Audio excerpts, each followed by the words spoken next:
Inktober Day 2, Discover. Now this is an interesting prompt. Discover. What is there in my life that I have discovered which is memorable? I don't want to draw about the simple things I've discovered in life, like if you stop dusting, it only gets so dusty, or if you fold your clothes for 10 minutes straight out of the washing machine, they don't need ironing. Well, my granddad George discovered that one. I guess the most shocking thing I've discovered was when I got my DNA tested. You see, in our family, it was always believed we were part Spanish, part Celtic, part English. My mother talked of her great-granny who had a plait of raven black hair. They said she came from Spain to Ireland with her brother who was a priest. She said her granddad, Paddy, called her that Spanish woman, but in less polite wording. Seems he may not have liked his mother-in-law. My mother has raven hair and olive skin, and my sister in her youth had white blonde hair, and she has olive skin. Balancing with the Irish-Spanish side was the Scottish side, with freckled skin and auburn hair.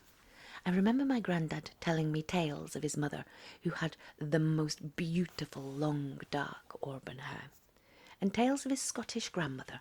I discovered I had Irish and Welsh ancestry on one side and Irish and Scottish on my other side. I was born with raven black hair and freckled Celtic skin. So when I had my DNA tested, I was quite surprised by the results. When I got the results, I closed my eyes and prayed to the art gods and said, "Please, please, please, please don't let my family history be a lie and I'm 100% English. Please don't say 100%. And it did not. It says I am 63.6% Celtic, which I have to say was a complete relief. I'm 15.9% English, which my dad claims is from his side. But what was a surprise was discovering the rest. I'm 14.1% Eastern European, 3.5% Finnish, and 2.9% Baltic. Now I'm pretty Baltic most of the time, but it was good to see it in my DNA.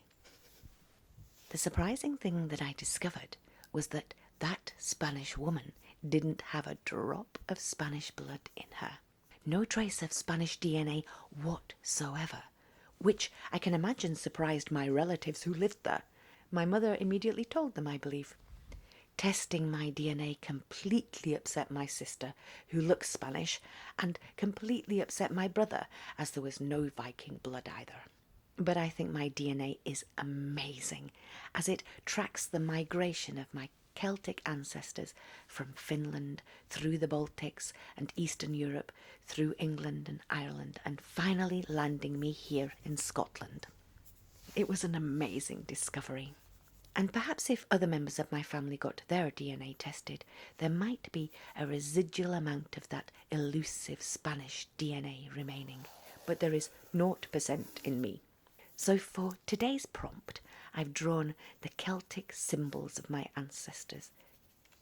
The spiral, the tree of life, the neolithic circles and cup marks, the Triskelion, and combined them with a strand of DNA, which, when you draw it, looks exactly like Celtic knotwork.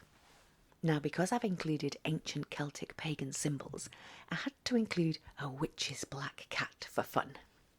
And you may have just discovered the reason I love drawing circles and spirals in my sketches, especially to depict the elements like air and water. The desire to draw these shapes is just part of my DNA. But what I have discovered just from drawing right now is that sometimes you like one of your little sketches way more than you like anything else.